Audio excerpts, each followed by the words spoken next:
señores, bienvenidos un día más a Todo es Geopolítica, bienvenidos al programa en el que les contamos, repasamos y analizamos todo lo que está pasando en el tablero geopolítico, el mundo pendiente de Islamabad, de Pakistán, donde ya se tendrían que haber iniciado esta segunda ronda de conversaciones en lo que de momento es un plantón histórico por parte de Irán. Enseguida vamos a contarles qué está pasando en torno a Islamabad, vamos a contarles los últimos mensajes de Donald Trump que dice que espera bombardear Irán en las próximas horas si caduca el alto el fuego, pendientes de las amenazas de Trump, mirando también a Europa, a Rusia. Vamos a empezar con últimas horas. Vamos a empezar mirando a Ucrania. Ojo con lo que acaban de proponer a Donald Trump. Ucrania había planteado de forma informal denominar Donny Land a una zona en disputa del Donbass durante conversaciones de paz, en lo que fuentes cercanas describen como un intento simbólico de ganarse el favor de Estados Unidos y de Donald Trump. Ucrania propone cambiar el nombre de parte del Donbass en honor al presidente de Estados Unidos. La sugerencia habría surgido en el marco de negociaciones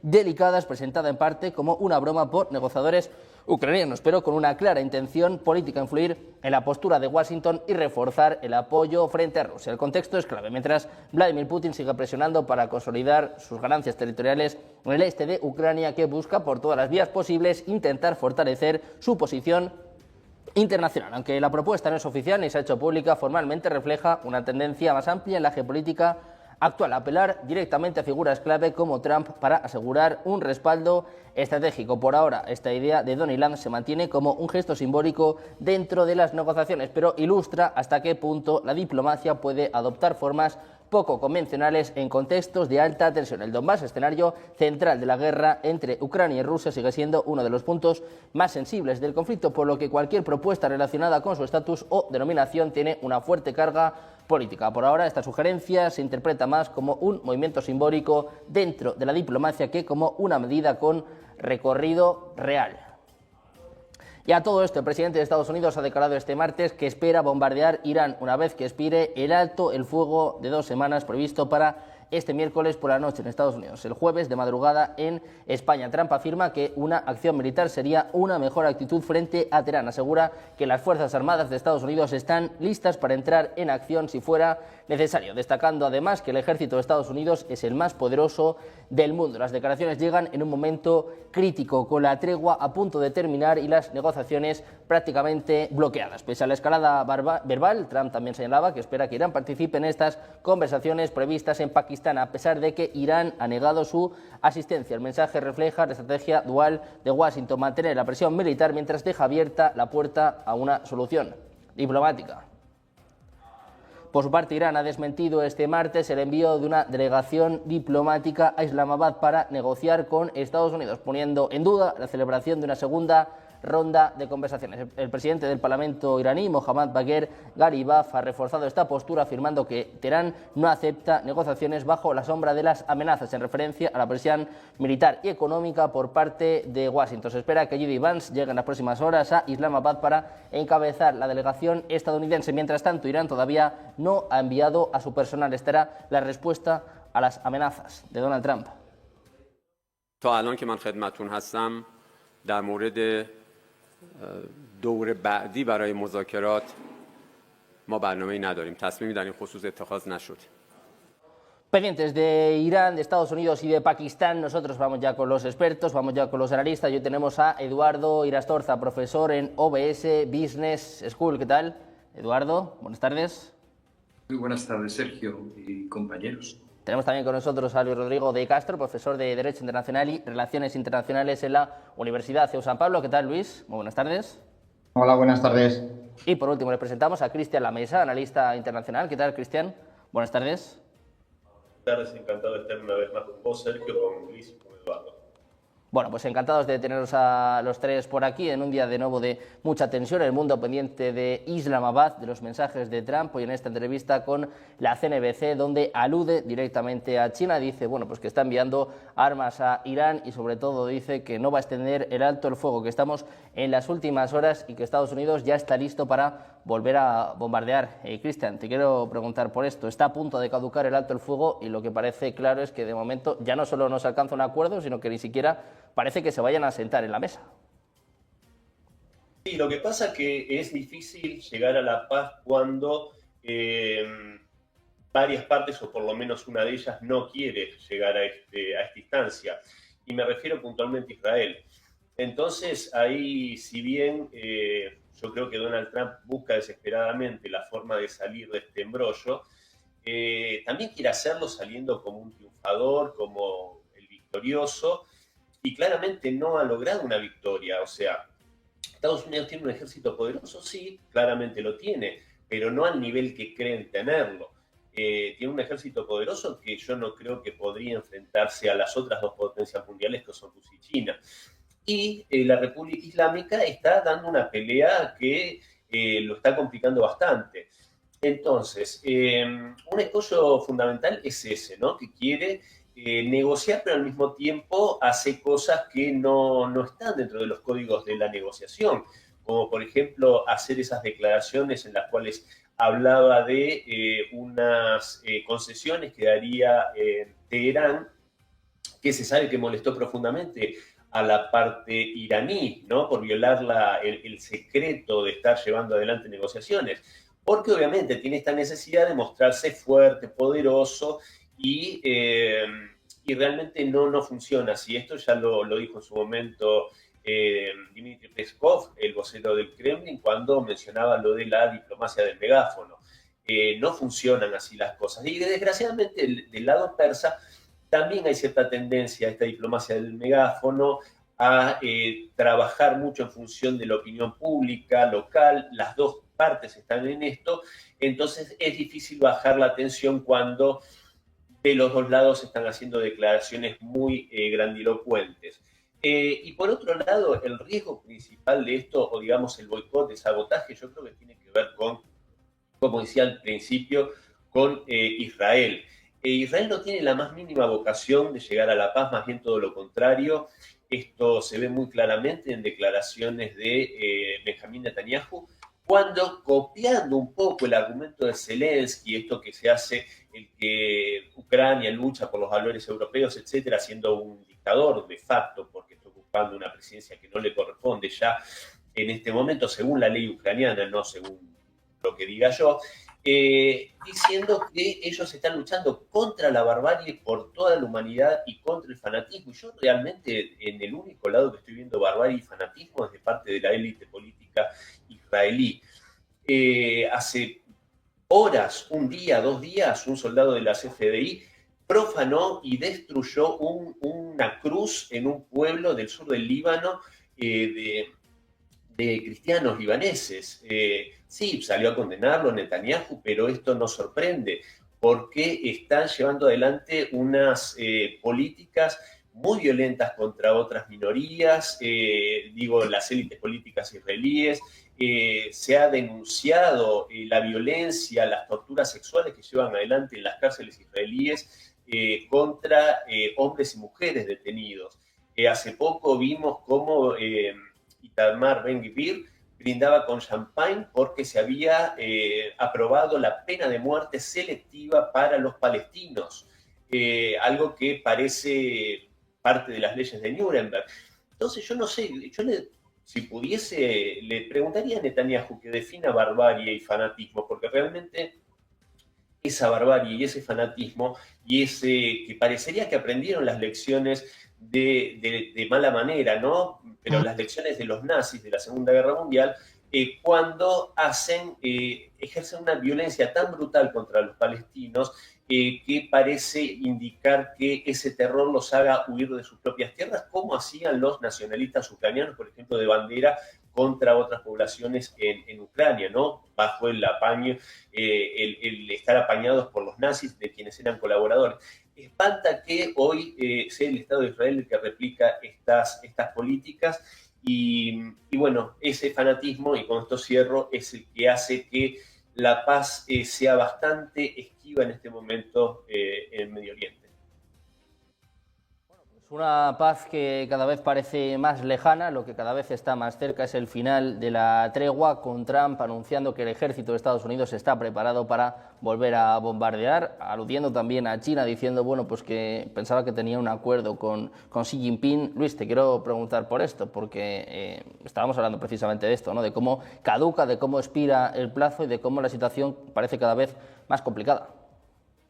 Sí, y ahí tenemos un nuevo peligro de escalada geopolítica, a pesar de que ya tenemos las que tenemos en Ucrania, como ya hemos comentado, en Ucrania, en Oriente Medio, en tantos y tantos lugares, y ahí tenemos esa nueva situación que va ligada muy mucho al protagonismo también de China.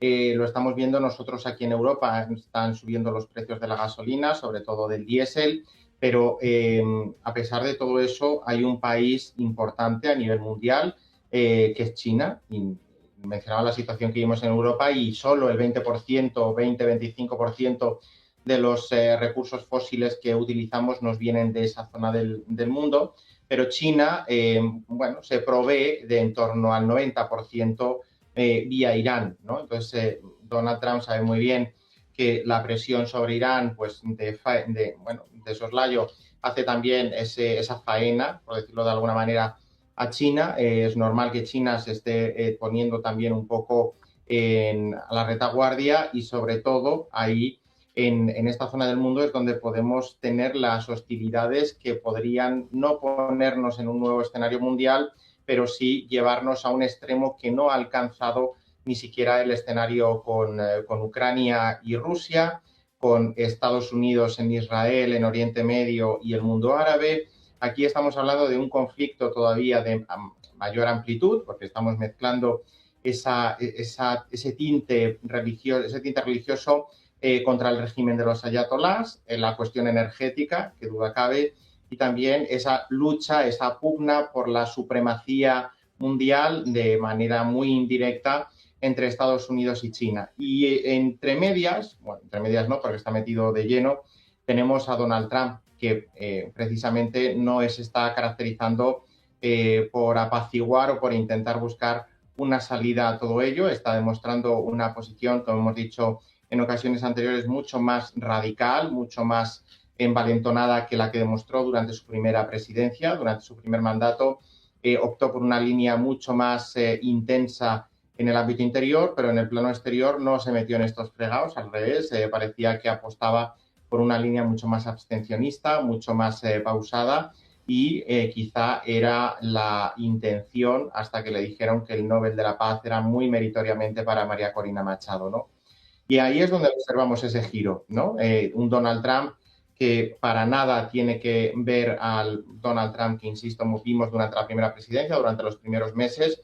Todo esto responde también a una cierta pugna interna dentro de los círculos de poder de Washington. Tenemos la figura cada vez más mermada o más cuestionada, más dubitativa, podemos también decir, de J.D. Vance cuando tiene que afrontar y renegociar ciertos acuerdos, como en el caso de Pakistán, de esa mediación de este país, que tampoco deja de ser baladí que haya sido precisamente Pakistán, frente a un Marco Rubio que está demostrando ser un secretario de Estado potente. Podemos coincidir o no con los resultados y con las acciones que está llevando a cabo, pero está demostrando que tiene un perfil propio, muy fiel al presidente, que eso Donald Trump, pues evidentemente también lo premia. Y dentro de todos esos componentes que mencionaba de conflicto religioso, energético, lucha de poder entre los dos gigantes en la escala mundial, pues tenemos aderezado todo eso con esa pugna de poder en los círculos de la Casa Blanca a menos de 3 años de que se produzca esa sucesión de Donald Trump, ¿no? Y es verdad que veremos que las fichas van recomponiéndose y que cada uno va buscando su lugar, pero ya estamos viendo que Donald Trump, a pesar de tener a J.D. Vance como vicepresidente, está haciendo algún guiño también a Marco Rubio, ¿no? Entonces, esos 4 componentes, hay alguno más, pero por resumirlo de alguna manera, son los que pueden elevar todavía mucho más la tensión a nivel mundial, siempre y cuando a nadie le dé por hacer ninguna extravagancia o acabe habiendo cualquier accidente fortuito de una nave, de un buque con pabellón de un país ciertamente sensible, y todo esto pues nos lleve a una mayor escalada. Pero más que en otro momento, creo que el punto de inflexión lo hemos superado respecto a ese escenario que hemos visto en otras latitudes. Bueno, pues un punto crítico de esta guerra en Irán, unas horas para que expire este alto el fuego, el mundo pendiente de Islamabad, donde se dice que va a llegar en las próximas horas precisamente J.D. Vance, y con estos mensajes de Trump que, Eduardo, lejos de traer calma, más bien están provocando todo lo contrario. Aludía antes Cristian a esta información de la CNN que decía que la semana pasada estuvo a punto de firmarse el acuerdo, pero que los mensajes de Trump diciendo básicamente que Irán había aceptado prácticamente todo tumbaron el acuerdo. Es un poco la sensación que tenemos, Eduardo, que por un lado Trump quiere negociar, quiere un acuerdo, pero por el otro lo está destrozando. Así es. Yo creo que Donald Trump y su equipo, a la hora de enfrentar este conflicto, han cometido dos graves errores de juicio y dos graves errores de cálculo. Los errores de juicio, el primero de ellos es pensar que el modo de debatir, el modo de presentar tus ideas o el modo de negociar que utiliza habitualmente Trump es exportable a otros países. Es desconocer absoluta y totalmente la mentalidad del mundo musulmán. No puedes caer en el error de despreciar, de presionar. Puede que él tenga un sentido del honor, Donald Trump, pero el mundo musulmán también lo tiene y lo tiene muy arraigado. Y para ellos las formas son muy importantes. En ese sentido, se ha metido en un diálogo en el cual no maneja correctamente el idioma. El segundo error de juicio ha sido considerar cuál es el esfuerzo que puede hacer su propio país, su propia gente, sus aliados, los daños que pueden encajar a cambio de esa victoria. Yo creo que Estados Unidos se ha convertido en un especialista en conflictos en los cuales tenía enfrente a países con una capacidad de resiliencia, de resistencia, de aguante absolutamente inusitado, por encima del que ellos tenían. Le ha pasado en Vietnam, le ha pasado en Irak, le ha pasado en Afganistán, y todas son historias desastrosas para Estados Unidos. Ese es un enorme error de juicio. Los errores de cálculo. Pues en primer lugar está el cálculo de qué fuerzas voy a llevar, porque, como ha señalado Luis, está metido en muchos, y he empleado una palabra muy adecuada, embrollos, ¿no? No son dos ni tres, y la verdad es que ningún ejército está pensado para afrontar más de 2 o 3 frentes, por muy grande que sea. Alemania cometió ese error en la Primera y en la Segunda Guerra Mundial. Estados Unidos y Reino Unido priorizaron un frente y después fueron ya a tope con el otro. Yo creo que aquí lo que no puedes hacer es con unos medios militares que además están en entredicho, porque la guerra, si algo nos ha enseñado Ucrania, se ha cambiado diametralmente, que a cada una de las grandes vacas sagradas militares le ha salido su contraparte. A los aviones le han salido unos misiles extraordinariamente más baratos que los aviones propiamente, sí, y muy efectivos. A los tanques les han salido los drones, a los portaaviones los torpedos y naves dirigidas. Esto es una situación que, perfecto, de acuerdo a los criterios del siglo XX, sigues teniendo el ejército convencional más poderoso, pero eso no significa que vayas a ganar. Y el segundo error de cálculo más grave es haberse metido en este conflicto sin considerar cómo después yo ganaría la paz. Porque puede acabar con la guerra, no puede ganar la guerra. Eso es, creo, evidente para todos. No puede ganar. Puede acabar con ella, sí, puede acabar, pero no puede ganarla. Y eso significa que debería ir pensando cómo vamos a quedar después de esto ante nuestros aliados, por ejemplo, del Mar Rojo. ¿Cómo vamos a quedar después de esto con nuestros aliados occidentales, con los asiáticos, con Japón, que se está viendo sin carburante, con aquellos países, con aquellas naciones que está obligado a entenderse, las grandes potencias, China y Rusia? Creo que estamos en un punto, y con esto concluyo, en el que la única opción de parar esto pasa por una intervención muy directa de China y Rusia, que son los dos países que se van a salir más reforzados de toda esta crisis. Ellos son los que pueden parar esta situación intermediando o presionando. Y hemos de entenderlo así. Creo que Trump vive en un universo paralelo a la realidad que le come todos los días, a no ser que esté jugando, como muchos dicen, y no me canso de decir, a la bolsa, de decir que viene el lobo y después decir que ya no viene y sacar un rédito de eso. Bueno, pues pendientes de Trump y de sus juegos en los mercados, no solo Trump, también su círculo más cercano. Por ejemplo, se habla mucho en las últimas horas sobre los hijos de Howard Lutnick, los propios hijos de Donald Trump, sobre todo Barron Trump. Pues se dice que, bueno, que están ganando mucho dinero en las últimas horas. Vamos a analizar todo esto, pero vamos a mirar sobre todo a Islamabad. Estábamos hablando de una de las partes, hablábamos de Estados Unidos, de Donald Trump. Os quiero preguntar también por Irán, Cristian, porque de momento lo que sabemos es que la delegación iraní no ha viajado, no tiene visos tampoco de que vaya a viajar en las próximas horas. Se habla de una pugna interna, pero también se habla de que, bueno, están diciendo que no van a negociar bajo amenazas. Ghalibaf, que es el hombre que parece que, bueno, de alguna forma representaría a los iraníes, dice que no van a negociar mientras Trump siga amenazando. Y bueno, estamos apenas unas horas de que expire este alto el fuego. ¿Crees que esto va a suceder, Cristian? ¿Crees que Irán no va ni siquiera a presentarse a estas conversaciones? Yo creo que sería una equivocación por parte de Irán no presentarse. Nadie podría culparlos si no lo hacen, porque ellos ya fueron traicionados en 2 oportunidades en menos de un año, en medio de una negociación, siendo atacados a traición. O sea que no debería haber un reproche si no lo hacen. Pero creo que, en cierta medida, para la opinión pública mundial, es un punto a favor que sigan apostando al diálogo por parte de Teherán, porque los que hoy están muy desacreditados a nivel mundial son Estados Unidos e Israel. Y incluyo a Israel en esto, si bien no hay una parte negociadora israelí, pero no puedo no hacerlo porque hoy Estados Unidos, y muy a pesar de la gente que puso a Donald Trump en la Casa Blanca, está siendo un proxy de Israel. Entonces, mientras que no se corte esa relación endogámica bastante dañina para el pueblo estadounidense, hay que incluirlo en la ecuación. Pero repito, yo creo que sería un error por parte de Teherán. Los enviados son diplomáticos avesados, saben lo que hacen, son de la parte más moderada del gobierno iraní, que están teniendo presiones y chispazos, por decirlo de algún modo, con lo que es la Guardia Revolucionaria. Pero creo que ese esfuerzo extra tendrían que hacerlo, tendrían que estar en Islamabad.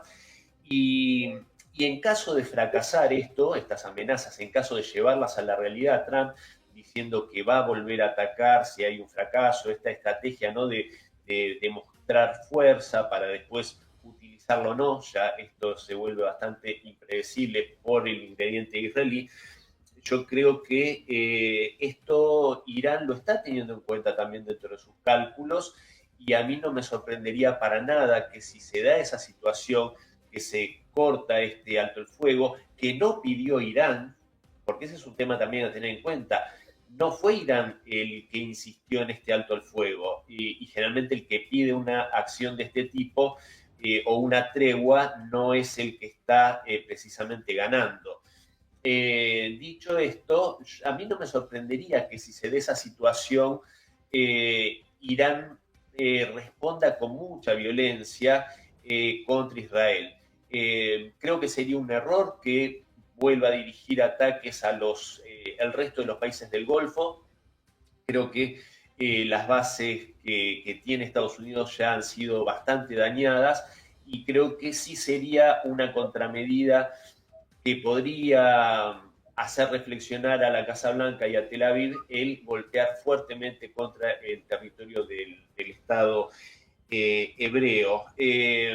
Creo que eso podría mostrar que Irán también está dispuesto a negociar desde un lugar de fuerza. Pero obviamente también esto abriría la puerta a alguna medida alocada de parte del régimen de Netanyahu, la utilización de armas nucleares, etcétera. Pero bueno, en definitiva, yo esperaría que Irán se presente a estas negociaciones, pero repito lo que dije en la primera intervención, y con esto cierro. El sabotaje desde dentro por parte del gobierno israelí es algo que no podemos soslayar, y no sé si mostró todo el carácter en la anterior rueda de negociaciones. Bueno, pues el foco está puesto en Irán, a la espera de si viajan o no a Islamabad, esta delegación que a priori encabezarían Abbas Araghchi, ministro de Asuntos Exteriores, y el presidente del Parlamento iraní, Mohammad Bagher Ghalibaf. Luis, te quiero preguntar por esto, porque estamos pendientes de Islamabad, mientras estamos atentos a la cuenta atrás. Se espera que Vance viaje en las próximas horas, pero Irán, lo que está diciendo en las últimas horas, en los últimos días, es que no va a viajar, que ni siquiera se va a sentar a negociar con Estados Unidos. Bueno, y sin entrar a justificar todo lo que habría que justificar, creo que también es una posición un poco, entre comillas, lógica, ¿no? O por lo que hemos estado comentando, si hay alguien con el que vas a negociar, pero también está intentando torpedear la negociación, es una manera, evidentemente, de dejar claro que esa pantomima no deja de ser eso y que no va a ir a ningún lado. Entonces, si realmente hay una negociación seria con posibilidades de avanzar, pues bueno, hay que también tener en cuenta que puede ser una estrategia del propio régimen iraní el forzar la máquina para intentar también obtener una serie de concesiones. Lo que pasa es que, claro, estamos viendo que esa mesa de negociación pues va a enfrentar, no de manera militar, sino que va a poner frente a frente a dos partes sumamente complejas. La administración Trump, no digo Estados Unidos, que Estados Unidos es mucho más de lo que el presidente abarca, y el régimen de los ayatolás, es decir, dos enemigos totalmente antagónicos, dos posiciones casi irreconciliables, entre medias con esas disputas y esas, esas pequeñas pullas que se van lanzando y que hacen sospechar que las negociaciones no puedan llegar a buen puerto. También, pues habrá que ver, es verdad que en cuanto a las figuras, quienes van por parte de Estados Unidos, estamos hablando del vicepresidente. No va el presidente, pero va su número 2, el que en teoría, o por lo menos sobre el organigrama, es su mano derecha, el que estaría llamado a sucederle en caso de que le pasara cualquier cosa. Pero habrá que ver también si J.D. Vance va con la lección aprendida o nuevamente incurre en esos no errores, pero sí en esa falta de preparación, de solvencia o incluso de confianza en sí mismo, por lo que Donald Trump luego le pueda echar en cara, ¿no? A la hora de negociar, a la hora de poner las cartas sobre la mesa y de ver a qué puntos de acuerdo se pueden alcanzar, ¿no? Yo, más de todo esto, prefiero hacer una interpretación un poco más pausada, ¿no? Porque, bueno, siempre que van a hablar dos personas es verdad que podemos intuir que no van a llegar a un acuerdo, pero yo creo que por hablar no se pierde nada. Lo dije cuando hablamos del tema de Ucrania, de Oriente Medio. Bueno, posiblemente no lleguemos a nada, pero nada se pierde hablando y siempre hay ese pequeño espacio para la esperanza, para que el rayo de luz entre y podamos llegar no a la resolución, porque eso sí que estoy casi convencido de que no se producirá, pero sí a un entendimiento que acabe posibilitando el acuerdo final o por lo menos el desbloqueo parcial de esa situación. Nos llamaríamos a engaño si entendiéramos que de esas negociaciones va a salir un cambio político en Teherán, que Estados Unidos va a adoptar una posición radicalmente contraria. Eso no es una negociación, eso se consigue con otros fines o con otros medios, ¿no? Pero de esa negociación puede salir, por ejemplo, un desbloqueo parcial del estrecho de Hormuz o un mantenimiento del bloqueo, pero con un pase concreto de cuotas de ciertas cantidades diarias, de barcos o buques de bandera de países, por decirlo de alguna manera, neutrales, que pueda ir un poco desbloqueando todo esto, ¿no? Yo creo que por ahí, quizá en ese escenario plausible que digo de iluminación tanto de la parte iraní como de Estados Unidos, pues ese acuerdo podría conseguirse. Pero habrá que ver también de qué humor se levanta Donald Trump, qué órdenes transmite a su vicepresidente y hasta qué punto pues la figura de Marco Rubio no opaca la del vicepresidente de Estados Unidos, porque va el vicepresidente, pero esto es una cuestión fundamental de política exterior que perfectamente podría haber desempeñado y creo yo que con mucha mayor solvencia Marco Rubio, que como decía en mi intervención anterior, pues es un hombre que se ve que está a la altura del puesto que ocupa, más allá, insisto, de que coincidamos o no con las acciones que va llevando a cabo, pero a día de hoy es lo que ha demostrado. Bueno, pues precisamente el hecho de que no vaya Marco Rubio, el hecho de que tampoco vaya Donald Trump, que decía que estaría abierto, eso sí, a reunirse con líderes iraníes en el caso de que se alcance un acuerdo, bueno, pues también explica hasta qué punto se está avanzando, ¿no?, en esta negociación. Eduardo, te quiero plantear esto mismo. ¿Hasta qué punto eres optimista con estas pocas horas que queden para que finalice la tregua y sobre todo con el hecho de que Irán insista en que no ha enviado y no va a enviar una delegación? De momento se niega a negociar bajo amenazas. Yo creo que, salvo que tengan miedo a que le derriben el avión con la delegación, Irán sí debería estar presente en esas negociaciones, y más teniendo en cuenta el formato con que se llevan a cabo, en el cual no hay un contacto directo en ningún caso, ¿no? Sino que Pakistán media, primero habla con unos, luego va con otros, está un poco jugando al teléfono.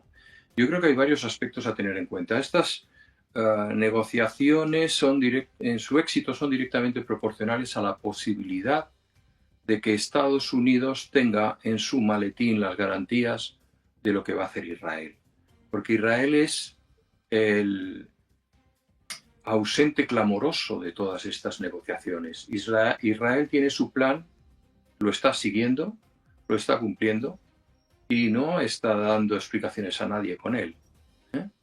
Lo estamos viendo en el día a día. En segundo lugar, yo creo que en vez de estar hablando de pequeños detalles, de quítame estos barcos de allí, 8 misiles menos, 500 kilómetros menos este misil que llegue que el otro que... No, yo creo que es el momento y que si queremos desatascar estas negociaciones, deberían plantearse cuáles son las intenciones que mueven a cada uno de los países. Es decir, de verdad, ¿tú qué es lo que pretendes? ¿Cómo te ves? Como la famosa frase, ¿no? ¿Cómo te ves de aquí a 5 años de los recursos humanos cuando te contratan? Pues me veo Irán como un país soberano, con un poder militar disuasivo creíble y con unas relaciones más estrechas con mi entorno político. Estoy trabajando por eso. Y tú, Israel, pues yo me veo con un Estado que se asegure las fuentes de agua del Golán, la eliminación de la población palestina de Cisjordania y el control absoluto por mi parte, pasos que estoy dando, ¿vale? Y volver a recuperar Gaza y recolonizarlo. ¿Y Estados Unidos qué es lo que pretendes con esto? Pues dilo. Y a partir de ahí pues se pueden establecer unos objetivos creíbles en una negociación. Pero eso no se da. Y luego hay un tercer aspecto. Me parece muy interesante lo que ha dicho Luis. Ahí va J.D. Vance, perfecto, va el vicepresidente, es un vicepresidente, parece que suena a alguien. Yo recuerdo los tiempos en donde se comentaba, ¿hay alguien más anónimo que el vicepresidente de los Estados Unidos? Nadie recuerda a los vicepresidentes de los presidentes, ¿no? Pero en este caso, sí, en Estados Unidos hay, yo creo que algo parecido a los inmortales, solo puede quedar uno, y tiene dos figuras, Marco Rubio y J.D. Vance. Y yo creo que J.D. Vance es la persona quemable en toda esta operación, cara a ser presentado como si no se ha llegado a la paz antes de las elecciones de medio término, es porque realmente al vicepresidente pues le han faltado tablas, ¿no? Pero para eso tenemos a Marco Rubio, que es un killer, y este es mi campeón, aquí lo presento, y vamos a enfrentar después de estas elecciones en donde seguimos en guerra, hemos de admitirlo, pero con otro carácter y de otra manera, ¿no?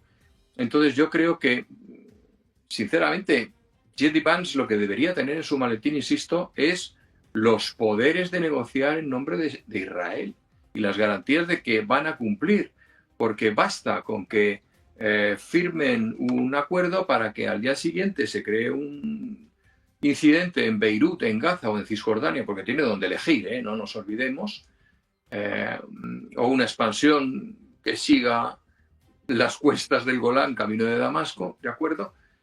Y echar al traste absolutamente todos los esfuerzos, todos los esfuerzos. Con lo cual yo creo que esos tres aspectos, ¿no? Las garantías. En segundo lugar, la declaración de intenciones sincera de qué escenario de futuro quieren para sus respectivos países y para la zona, y para sus aliados. Y en tercer lugar, el drama que se está viviendo, drama en el sentido shakespeariano de enfrentamiento entre dos maneras de hacer política y dos personalidades como son tan dispares como la de Vance y la de Rubio, y que creo que antes de las elecciones pues uno de los dos pues no va a tener sus mejores días, no le espera un escenario muy positivo.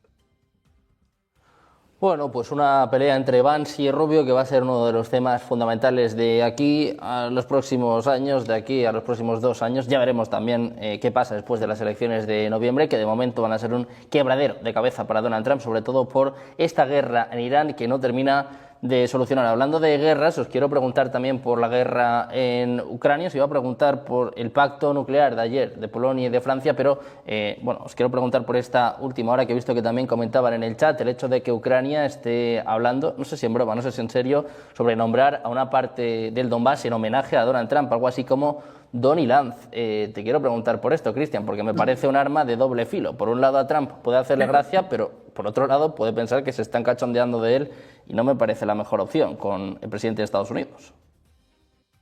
Sí, a ver, puede ser una broma, puede ser en serio, de Zelensky también se puede esperar cualquier cosa. Y tal vez no sea tan alocada la idea por parte de Zelensky, porque hay que recordar que la personalidad de Trump es la de una persona con rasgos de megalomanía. No tengo ninguna duda que si vamos a fantasear, que si logra hacerse de Groenlandia, ese plan que tenía, su sueño debe ser que se llame Estado Donald Trump, ahora o a futuro. Ese tipo de características tiene su personalidad, me parece bastante claro. Y lo de Zelensky es un personaje tan particular, Volodymyr Zelensky, tan arrastrado también para conseguir sus fines, para conseguir dinero, cómo va por los países mendigando y al mismo tiempo exigiendo. Recordemos el destrato y todas las cosas desagradables que dijo a líderes europeos que lo han ayudado de forma casi incondicional. En el caso de Trump sabemos que tienen una relación muy conflictiva, que viene ya de la primera presidencia de Trump, cuando claramente eligió bando a favor de Biden, Zelensky, especialmente con los vínculos de corrupción que Trump le había pedido que si se podía acelerar toda esa investigación en la justicia ucraniana.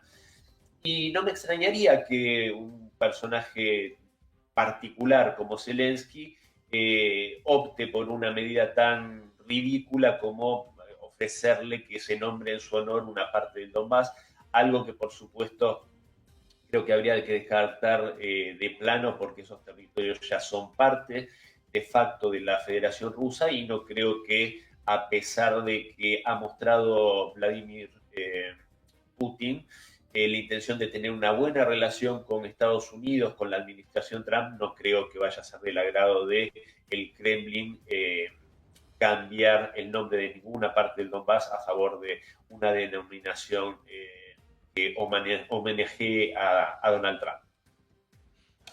Pues Luis, lo mismo te quiero plantear. ¿Qué te parece esta propuesta que a priori estaría planteando Ucrania? Es lo que informa en los últimos minutos el diario The New York Times, hablando incluso de que ya tendrían una bandera, un himno hecho a través de ChatGPT. Y también, ¿cómo crees que le puede sentar esto a Trump? Sobre todo si se piensa que le están tomando el pelo.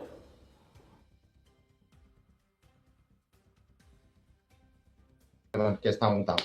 Yo creo que puede ser un poco eso, porque me parece a mí un poco único pensar que ese cambio de nombre pueda producirse. Es verdad que, bueno, pues uno puede llamar a las cosas como quiera, pero su nombre no va a ser extensible al resto, ¿no? Estados Unidos puede llamar al Golfo de México Golfo de América, pero el resto del mundo lo seguirá conociendo como Golfo de México, ¿no? Bueno, pues al final aquí Ucrania puede bautizarlo en caso de que esto sea real, porque yo no sé hasta qué punto esto no puede ser una fake news o algo incluso peor, que eso sería una tomadura de pelo. Yo creo que, hombre, pues todos sabemos que Donald Trump está encantadísimo de conocerse, pero no sé hasta qué punto esto le puede también resultar un poco una ofensa, precisamente cuando de lo que estamos hablando son de cosas más serias ya, pues si tienen un himno, una bandera, bueno, pues habría incluso que ver si lo que están intentando es no solo ganarse el favor de Donald Trump para que ese territorio siga siendo parte de Ucrania, sino para que sea algo independiente, ¿no? Es que me recuerda un poco, según lo estaba escuchando,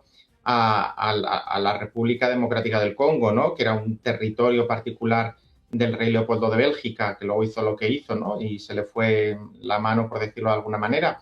Pero no sé, a mí me parece que es un poco una cuestión de política ficción intentar que eso se llame de esa manera, porque ya, insisto, creo que la gente pues no va a comprar esta disparidad. Esto me parece un disparate total y no sé hasta qué punto esto en la Casa Blanca pues Donald Trump le puede hacer gracia o no. Evidentemente, ya digo, Donald Trump tiene una personalidad muy megalómana. Él incluso recientemente en sus disputas con el Papa León XIV, pues ha llegado a decir que le eligieron a León XIV, al cardenal Prevost, precisamente gracias a él. Bueno, pues habrá que, si él lo dice, pues habrá que darle la razón, pero no compartirlo, y sobre todo porque esté contento y piense que con eso, pues podemos, vamos, si sigue pensando en esas cosas, seguro que no piensa en otras que nos puedan perjudicar más. Yo creo que el tiempo que deberíamos dedicar a esa cuestión es tiempo que nos está quitando de ver realmente otras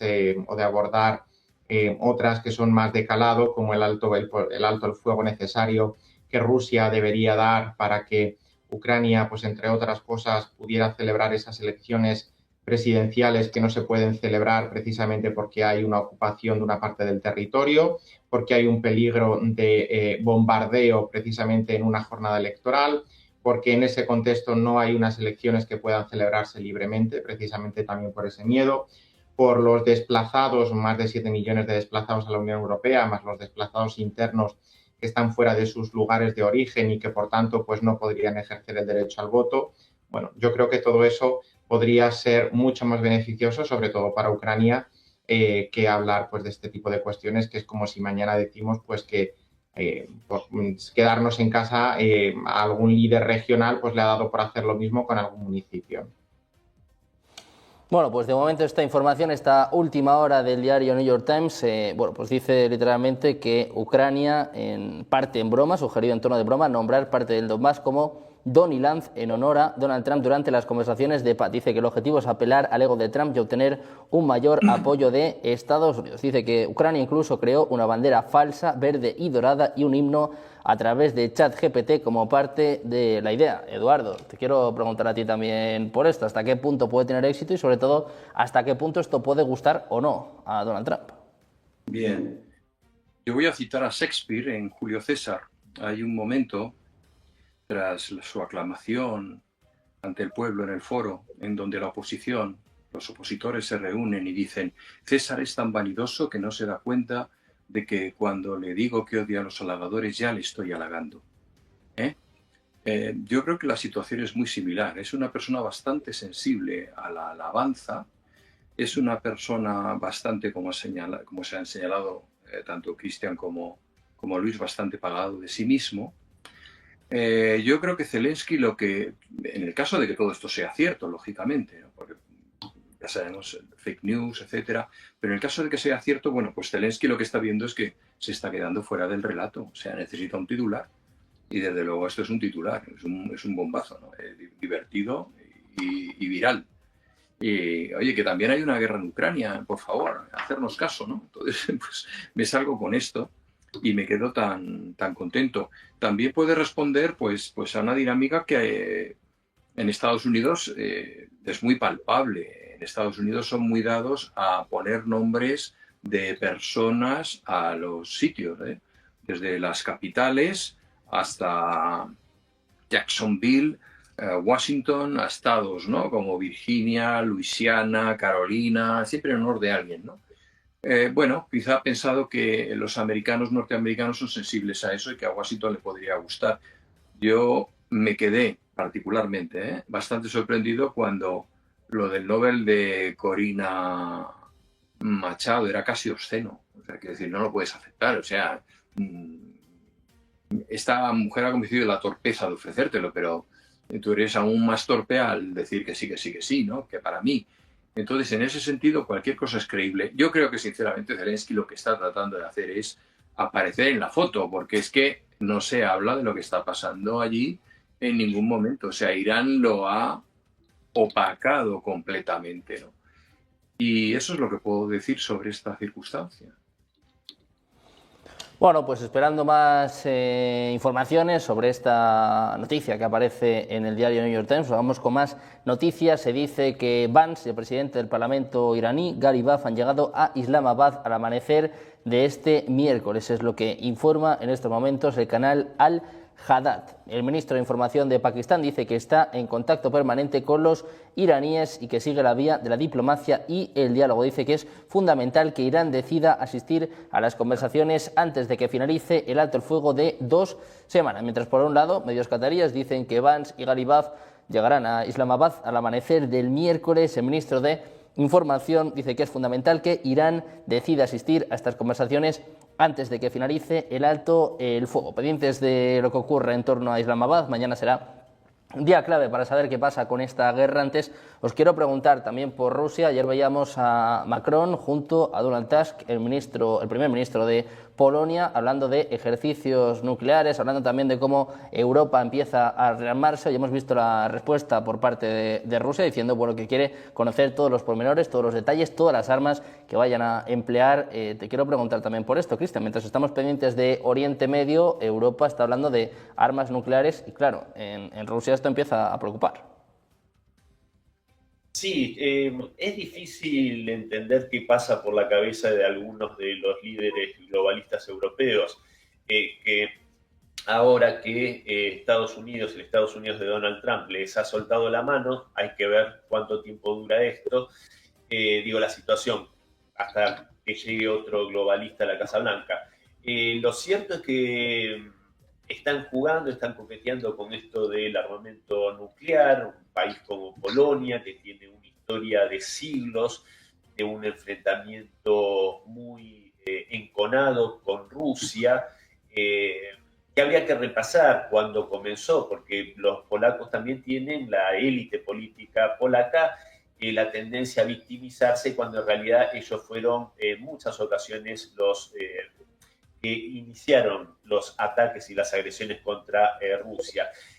Por lo tanto, yo no creo que el Kremlin pase esto por alto, que no lo tenga en el radar como un peligro importante, porque hay algunos de estos países europeos que, como decía, ya tienen un pasado. O sea, hablar del rearme de Alemania nos hace sentir un frío helado en la espalda, porque sabemos lo que pasó cuando Alemania se rearmó. Ha llegado hasta a mencionar el canciller germano la posibilidad de que Alemania tenga armas nucleares, y obviamente esto revive todos los fantasmas en la historia de Rusia, ¿no? Recordemos Napoleón, Hitler, etc.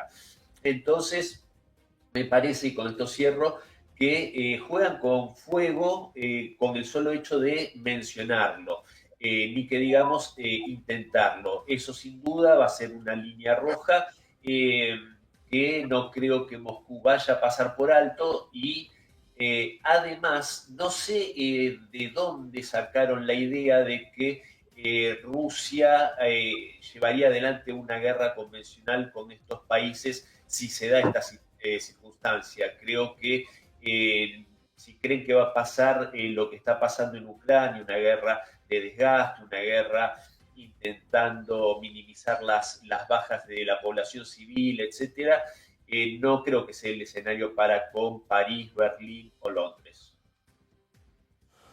Bueno, pues pendientes de Rusia y de los mensajes por parte de Europa, vamos con últimas horas importantes, mensajes por parte de Pakistán. El ministro de Información anuncia que el alto el fuego termina a las 4:50 hora del Pacífico, a las 2 menos 10 en España. En principio se espera para el jueves. Se dice que es fundamental que Irán decida asistir a las conversaciones antes de que finalice el alto el fuego de 2 semanas. Dice que Pakistán ha hecho esfuerzos sinceros para convencer a los iraníes de que participen en la segunda ronda de conversaciones. Todavía se espera una respuesta formal de la parte iraní sobre la confirmación de la delegación que asistirá a las conversaciones de paz en Islamabad. 4:50 hora del Pacífico, 2 menos 10 en España. A priori este jueves es la fecha, el plazo en el que se termina este alto el fuego entre Estados Unidos e Irán. Pendientes de la cuenta atrás, Luis, te quiero preguntar también por esto, por Rusia y sobre todo estas amenazas que siente después de que ayer Francia y Polonia firmaran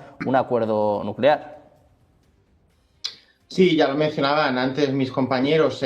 Rusia, pues es normal que tenga no más miedo, pero sí que es verdad que tenga esas reticencias, porque la historia siempre nos enseña cosas y en este caso, pues una de esas lecciones es que Francia y Polonia han tenido unas relaciones históricas muy privilegiadas, sobre todo teniendo en cuenta la particularidad de Polonia, ¿no? En la historia, algo que está muy, muy sellado en la identidad polaca son las particiones del país, cómo alemanes, austrohúngaros y rusos se acabaron repartiendo el país y cómo acabó siendo un protectorado, un ducado ruso dentro del imperio durante muchísimas décadas, incluso siglos, hasta que después de la Primera Guerra Mundial pues pudo resurgir como país independiente. Y los polacos esto lo tienen muy presente, tienen un orgullo nacional que quizá pues deberíamos tener en otros lugares, precisamente por esa falta, ¿no?, de soberanía durante tanto tiempo y de lucha por la propia identidad ante los intentos rusos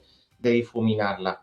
Pero también estamos en otro contexto. Estamos hablando de dos países OTAN, Francia y de Polonia. Francia es el país de la Unión Europea, el único país de la Unión Europea que tiene armamento nuclear. Dentro de la OTAN tenemos alguno más, está Estados Unidos, está el Reino Unido, pero digamos que Francia dentro de ese entorno europeo, excluyendo al Reino Unido, evidentemente, es el punto de referencia nuclear, ¿no? Y ahí quizá también tenemos que tener enmarcar esa cuestión en Alemania, ¿no?, de ese punto de inflexión de la que el Zeitenwende, que ya hablaba el anterior canciller, Olaf Scholz, de que pues ha llegado un momento de inflexión en el que Alemania deberá rearmarse. Aquí también otro canciller ligó el canciller Kohl, otro fantasma que fue despertado con la reunificación alemana, ¿no? Kohl vinculó y ancló la reunificación alemana a la europeicidad del país, y yo creo que por ahí podemos encontrar también un encaje mejor de esas declaraciones del canciller actual. Pero por no extenderme mucho más, que veo que la hora pues ya va siendo límite, no desligaría este acuerdo de lo que ha sido la historia de Polonia, de lo que es la ubicación geográfica, que hace que tenga una mayor sensibilidad a todo lo que tiene que ver con Rusia, busca una mayor protección ante esa amenaza, porque en la historia ya se ha producido, y por la parte rusa esto pues es normal que recuerde o que se ponga en contexto con esa ampliación de la OTAN que han intentado evitar, precisamente de que Ucrania, Georgia en el año 2008, invadiendo también el territorio georgiano cuando enseñó la patita de que quería unirse a la OTAN, pues eso que intentó evitar y que luego le salió un poco rana porque Suecia y Finlandia se acabaron uniendo, pero eso en Rusia también despierta muchas reticencias, ¿no? El hecho de que la OTAN vaya acercándose cada vez más a la frontera directa con Rusia es algo que debería evitarse a toda costa, porque desde el punto de vista de la concepción geopolítica de la seguridad nacional entienden que debe de haber al menos un colchón de países entre el espacio OTAN y el espacio ruso, aparte de otras consideraciones, y es normal que por ahí tanto los polacos como los rusos tengan esa diferente concepción de lo que es el acuerdo, pero yo en el caso polaco, y aquí creo que hablo con conocimiento de causa por haber vivido allí, creo que se explica mucho y que no deberíamos tenerlo tanto como algo peligroso, sino como enmarcarlo dentro de unas relaciones normales como las que podrían tener en el ámbito bilateral Francia con otros países, siempre remarcando que Francia es la potencia nuclear de referencia en el continente y siempre remarcando que todo esto no se está produciendo con países terceros, sino que se está produciendo entre dos países de la Unión Europea y entre dos países del espacio OTAN, con lo cual tampoco va a cambiar mucho. Bueno, pues pendientes de la OTAN y de Rusia y sobre todo ya esperando esta cuenta atrás, este alto el fuego que está a punto de expirar. Muchísimas gracias a los tres por estar con nosotros, Eduardo, Luis, Cristian, un placer contar con los tres por aquí. Muchas gracias. Un abrazo. Muy buen día. Nosotros que hacemos una pequeña pausa y enseguida seguimos con más información, con más últimas horas, todas las claves en Negocios Televisión.